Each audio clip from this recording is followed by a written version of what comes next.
Stop waggling your tail. Stop wagging your tail. No, she said, Mom, pet my belly, Mama, pet my belly.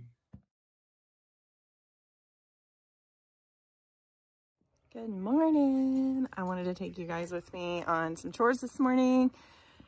We are in the process of trying to get our current house finished so we can get it on the market to sell, and working on the new house and getting contractors in to do all the things, the roof, the walls. We're doing a lot of the work, but we're having to contract out some of it just because Daryl and I both still have to work full time. So we're going to work on getting someone to come in and do the floors, someone to come in and fix the roof and the leaks, and then getting our septic replaced. My dad is supposed to be coming in this Saturday to help get the electrical up to date, up to code, safe, adding in some things that need to be added in. So Dad's going to come in and help with that. And then once those things are checked off the list, we will start the process of moving into that house. So in the meantime, that was a loud egg. My egg eater in the background. She goes and finds guinea eggs, but they're tough to break. So once we get the septic, the roof, and the floors in, and the electric done, we are going to start moving our family into this 1,500 square foot house. What are you doing with that?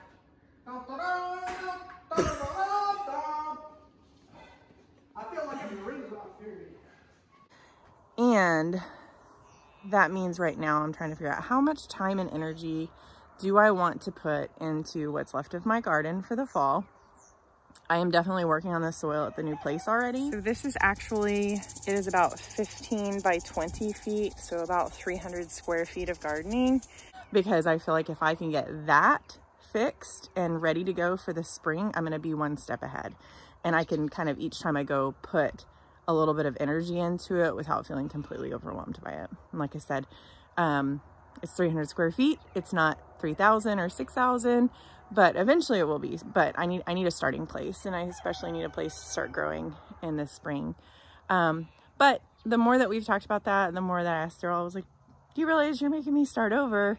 He's like, yeah, but you can handle it. You did this garden. You were able to get it together in a few months. And he's right. But man, it was a lot of work. And I wasn't moving a house, and I wasn't moving children, and I wasn't trying to fix 2 houses and trying to sell a house and still trying to work. So we'll figure it out, but the next few months will look very interesting for us. Our little meat tractor, our little chicken tractor for these little guys. They're going to be ready to move this afternoon. We've actually left them in the same place. This is a little over 36 square feet, and there's 8 of them, and they're tiny, so we've let them hang out for a couple days, but they're getting big enough, they're pooping enough. We definitely need to start moving them more frequently, so we'll start moving them for now at least once a day. If it looks like we need to, then we'll do twice a day. But as you can see, hi sweeties. Hi. They're just a couple weeks old. I want to say I got them, what, September 10th? What is today, the 29th? So they're right at 3 weeks old. It's been warm enough here that I've let them out. They've been out in this tractor. They were on a brooder on the porch.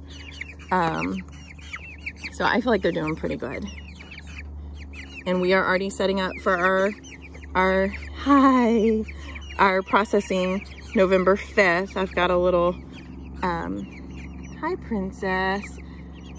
So November 5th, we'll be doing our processing workshop. We are still gonna do that. We just downsized it from the 30 birds that I wanted to do in the 2 days to just 1 day. There's my girl. Did you finish your egg? You did? You shaking that tail. She's so funny. I'll go out on the porch and she'll act like she's sleeping, like she's curled up in a little ball with her legs out. And then I'll say something and she won't open her eyes, but the little tail will start wagging. Stop waggling your tail. Stop wagging your tail. No, she said, Mom, pet my belly, Mama, pet my belly. That's what I was saying. I am still doing our meat workshop, our chicken meat bird workshop. I have some way too many roosters of our heritage breed, our dual purpose guys, and so I'm going to be doing this workshop where I actually show processing meatbirds, as well as processing some of those heritage breed roosters, and just giving our guest a little bit of an idea of the difference between the two, and helping them decide, you know, what do you want to raise? How soon do you want to be able to process them? How do you feed these versus feed those? These guys are doing really, really well. And I'm giving them Belle's milk. They get the whey when I make cheese.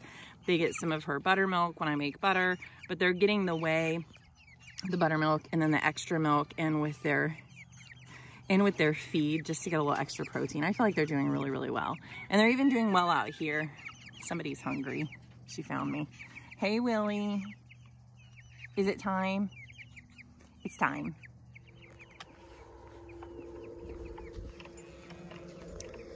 Daryl and I've just been having a lot of conversations about what the next couple of months are gonna look like. I of course am like, what are we gonna do with the cows? What are we gonna do with the chickens?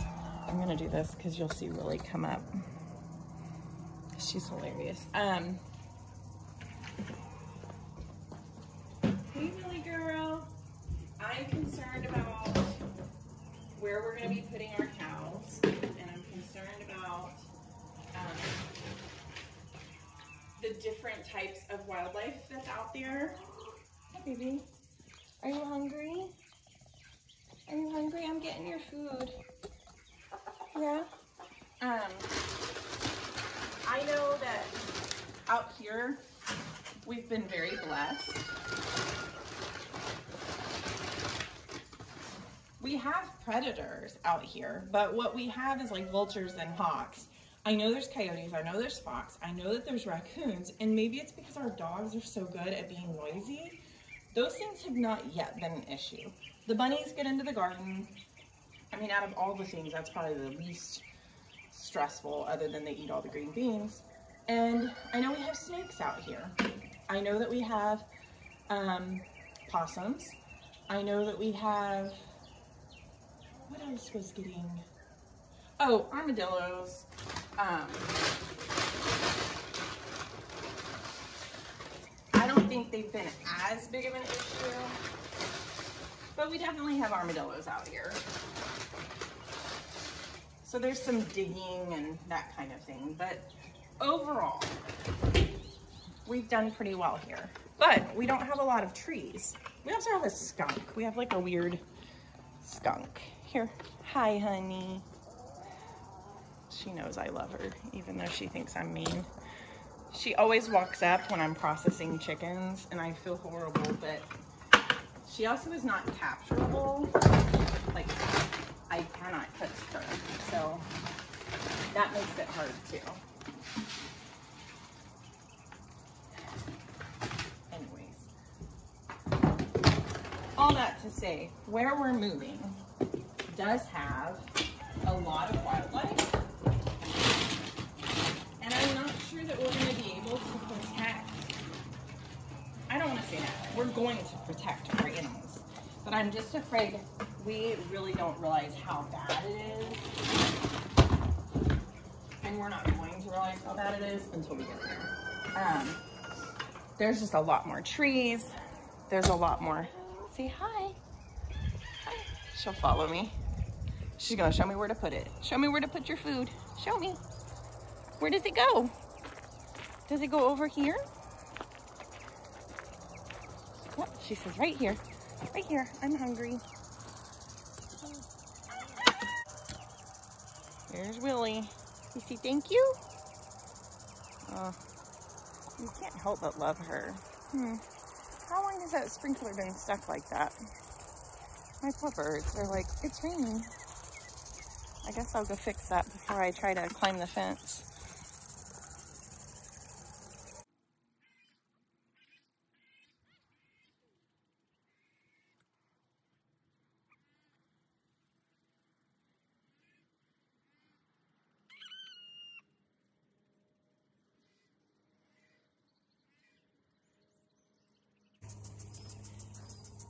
Not that I recommend using water sprinklers in the garden, but my soil, especially on this end near where these chickens are, has become very hard pan.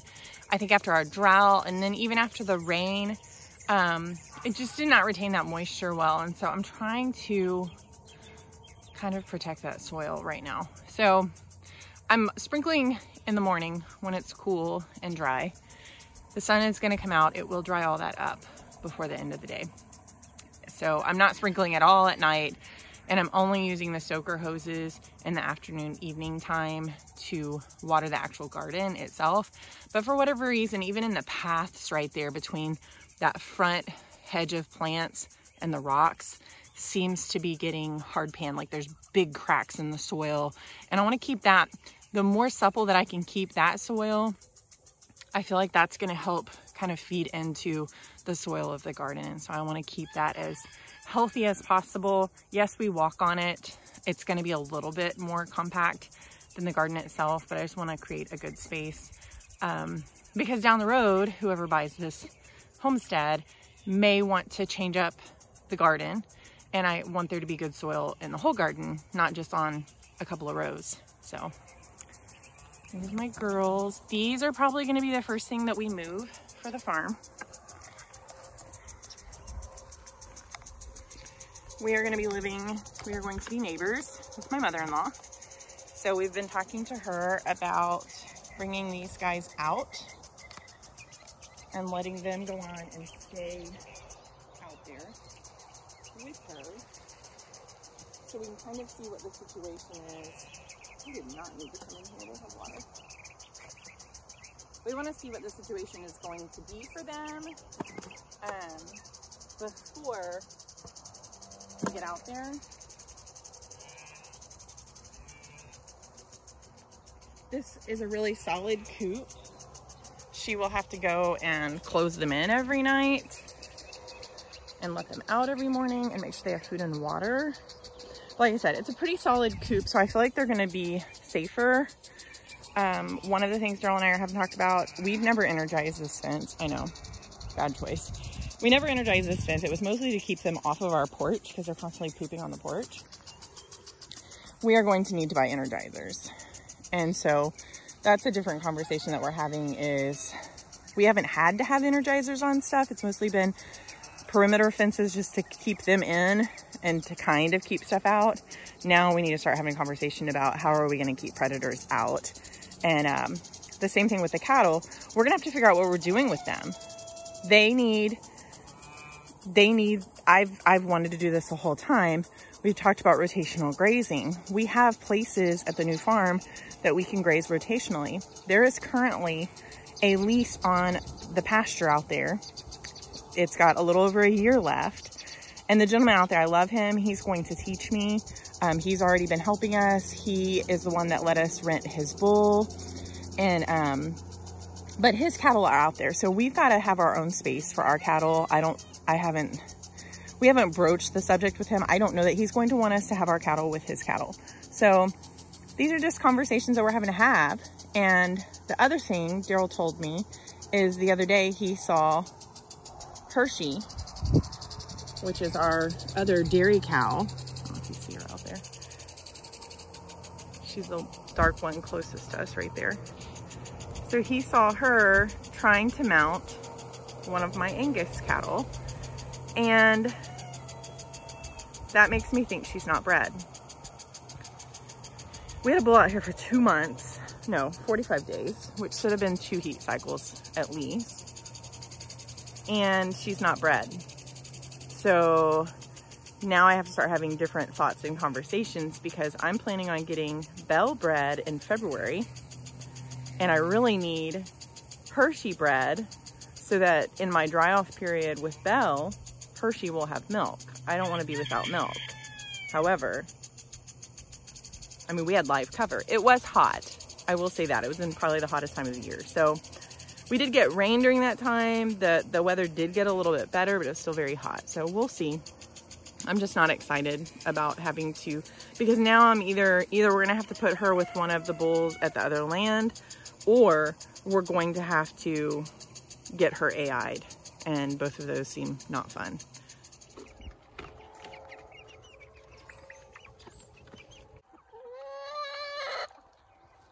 Bruno, he's so curious about these chickens.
I just put this in here. I know it looks like Ryan follows me around and is constantly saying, "Mom, Mom, Mom." But really, Ryan is just looking for an opportunity to bite my legs or my shorts. And so he follows me around. Usually if I have a bucket in my hand, he's a little less likely to get too close. He loves to bite my shoes. He's kind of become a little bit more aggressive than I would have liked. So again, another conversation we're having to have is what we're going to do with Ryan.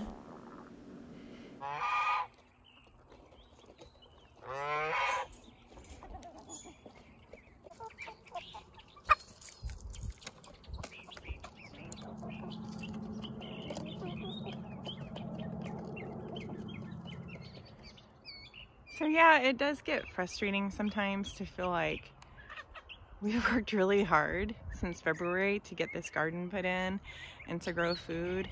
There are things about this garden that have gone really, really well. I grew a lot of tomato plants, didn't get as many tomatoes as I planned, probably because it was over 100 degrees for many, many, many days. So I know that a lot of the pollen in those tomato plants were definitely sterile. Even with all the pollinators that we have, the tomatoes are coming back. I've had an abundance of peppers. We're getting okra, eggplant.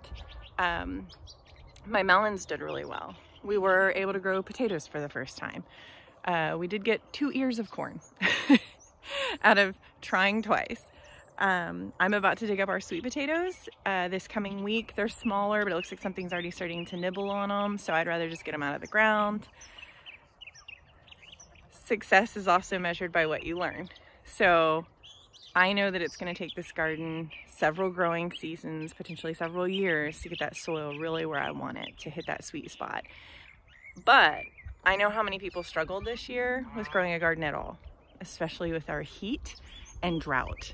And so there's that part of me that I do feel successful. I feel like we've learned, we've grown, we have things that we're going to take with us for next growing season. I will probably not have the fall garden that I wanted, but it's an investment for where we're going and what we're doing. So I just want to show you a few things I have growing in the garden right now. Some of them I probably should have ripped out weeks ago, but they're just too pretty and I can't, and that's okay. Sometimes you have to make that decision. I also went on and left a lot of my tomatoes. I just trimmed them way back, pruned them down. The tops still have a lot of leaves on them, and they're actually setting fruit pretty well. So I'm hoping I will actually have a fall tomato harvest. I do have some Romas to plant. I have not, they're small. I haven't put them in the ground yet, but my pepper trees or my pepper bushes are so full that they're actually laying over. They need tied up. This is a good problem to have. I mean, I don't think I've ever grown this many peppers at one time. So that's exciting. Over here, this is Malabar spinach. Very, very, I mean, just like, I look at this and think, this looks like something in the forest. Like, it's gorgeous. It's trellising really, really well. It's mixing in with our cucamelons. And I've said this multiple times, but we have tried for 3 growing seasons to get a cucamelon. You see my cucumber beetles? They're everywhere. To grow a single cucamelon. These are Mexican sour gherkins. It's very whimsy. It's very, I don't know, it just makes me happy to come out here and see all these little baby watermelon looking fruits. They do have a little tang to them. They're a little bit sour. Paxton loves cucumbers. I sent a handful of these to school with him yesterday, and he was like, Mom, I don't know that I like them. They're too sour, but that's okay. We're figuring out what we like, but the cool thing is you don't even have to pickle them. I mean, fresh off the vine, they're sour. In there, I don't know if you can see it mixed in there. Here we go. Okay, here we go. So mixed in with my cucamelons are these long beans. I don't have a whole lot of them. It took me a long time to get them to grow this year. A lot of it because the rabbits kept eating them when they were, you know, 2 inches. Tiny little plants. So you can see these are really long, really cool. Again, kind of whimsy. Down here, we're getting some cucumbers. These are those Bite Alpha cucumbers. I have noticed that I'm getting aphids, and so that's something we're trying to deal with. And again, cucumber beetles out the wazoo. I need to come out, probably spray a little soapy water on all of it. This is what the aphids have done. So I'm probably gonna just go on and get rid of this plant. Between the cucumber beetles and the aphids, I think I'm gonna lose that cucumber, which is an issue that I have. So I did not plant onions. This is a potato plant. It looks actually kind of yellow, like it might need a little bit of love, but I have not gotten to prune these tomatoes yet, hence the bushiness. But even without pruning, you see it's setting fruit.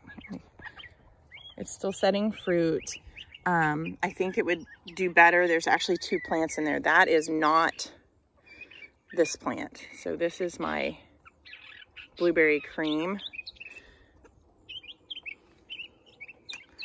These are yellow pears.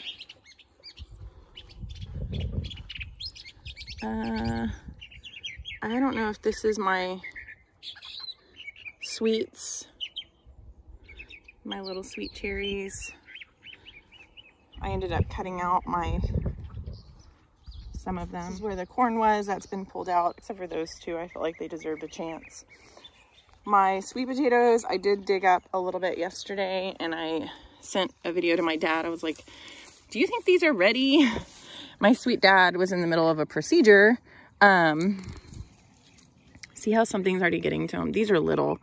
I got some yesterday that were bigger, but some things are already getting in there and eating them. So it's kind of, here's a bigger one. Oh, that's a good one. No, ants. It's literally in a fire ant bed. Oh, good. I'm glad I could feed y'all. How rude. So I see more in there. I'll come back later and get those, but it looks like I need to deal with a fire ant situation. I'm digging up my sweet potato bed, and I see a little gray thing moving, and I think it's a snake. It's a freaking earthworm. Like, look how big. I've never seen an earthworm this size, ever. Okay, so I'm totally wrecking his house right now, like a jerk, pulling all these sweet potatoes up. I have seen and heard a few other ways to grow sweet potatoes, and I will probably be trying those at our new place. But man, that's a big earthworm. That's about a third of my sweet potato bed. First time ever to really grow sweet potatoes, so I'm kind of excited. Some of them have little bites in them, and some of them look totally great, whole and healthy. So I gotta get back in and do some other work inside the house, but I still have 2/3 of a bed left. These are my Mad Hatters. They're starting to set fruit finally. I've got okra out the wazoo. Okra. I need to come in and pull all that before I leave this morning. I have an appointment at the other house to meet with a roofer.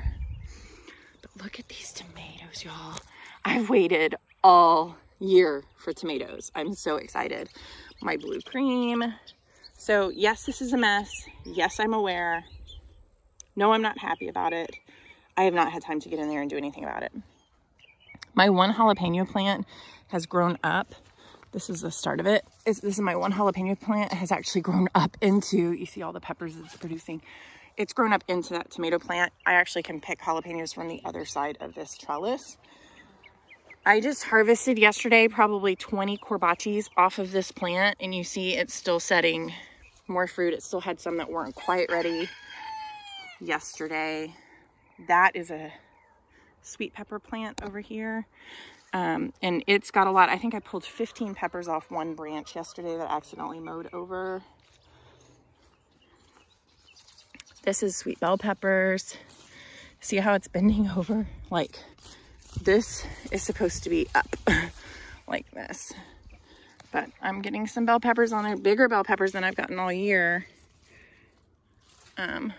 Really excited. There's probably like 10 on that one. This is another one. It's so heavy. It's laying on the ground. I need to stake it up. I put a stake in, and then I have not. Every time I come out here, I forget to bring cloth. These are actually those orange, like, they turn into little orange sweet peppers, and they're a great little snack. They don't get bigger than this. They just change colors. This is the same thing. These are from my friend Krista. I saved a seed from one of her peppers last year. I saved multiple seeds from her pepper plant last year, and they have done very, very well here, which hers did fantastic in her garden. This is an okra. It's on its way out, but I couldn't pull it up because it had babies on it.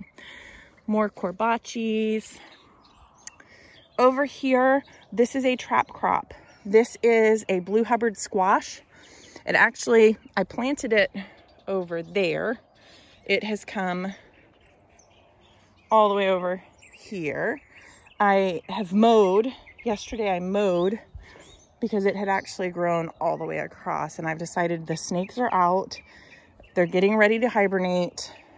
I am not going to create a snake haven with squash. And this isn't even squash I care to eat. I mean, I will if I get, there's one fruit.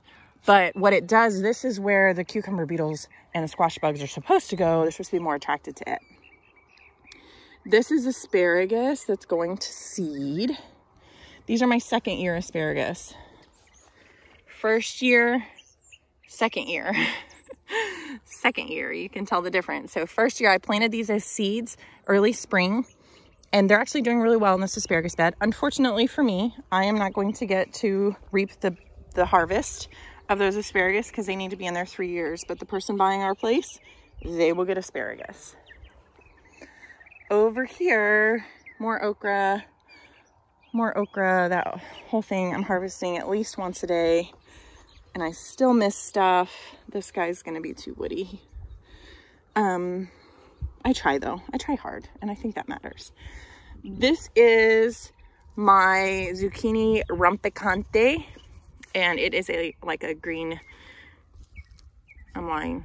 It almost looks like a tromponcino, or like it's got like the little bulb with like the long skinny top to it. So it's growing pretty well. I have 2 of those over here. They got watered yesterday, so they're happy, but they were kind of struggling, I think, because they weren't getting enough water. This end of the bed, for whatever reason, doesn't get enough water. It's got lots of bunny poop in it, but it's not getting enough water. So those, the rampicante, they should grow up on this.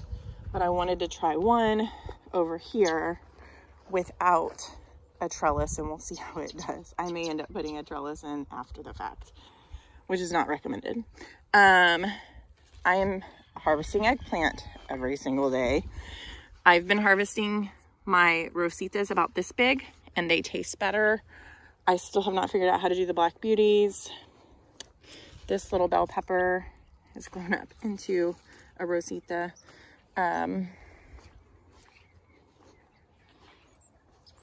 Ping tongue. These are more of those snack peppers. These ones are pretty big. Do I have an orange one? I ate an orange one off the vine. I ate it right off the plant yesterday. So, but the ping tongues, and as you see, the cucumber beetles are just eating everything. I need something to eat the cucumber beetles. This is my Thai holy basil. Oh my goodness, it smells so good. Tastes so good. Oh no. What happened here? I will take that inside and harvest. Look at all these bell peppers. Those are sweet bells. I don't know why they're black. I feel like in the picture they weren't black. They were like red and orange and not black. Got sage down here, more eggplants. These are tomatoes that I really did. These are my good ones I did trim back. You see those yellow pears are really setting fruit again. The guineas are going crazy. They probably saw their shadow. Some of these, again, I want to say that's a Rutgers maybe. That one's setting fruit. Some of them not as much, but I'm finally starting to get flowers. I mean, you see, that's like 9 feet, 8-9 feet tall. That yellow pear, look how weird that one is. Where's it at? Oh, it doesn't want a picture. It's very shy. There it is. Isn't that weird? That's fun. And then these are some more, I think those are Berry's Crazy Cherries. And I don't remember what these are called. It's been a while. Or maybe those are, oh well, I'll tell you and we'll talk about it. So this is our garden, end of September. It's September 29th, 2022. Not bad for a garden that was just started in February of this year, and through a drought, through many, many days of 100-degree weather, I'm pretty proud of it. I know I have a lot of work to do. I know that the move is going to make things a little bit harder for a little while, but I am definitely looking forward to being able to grow another garden very soon.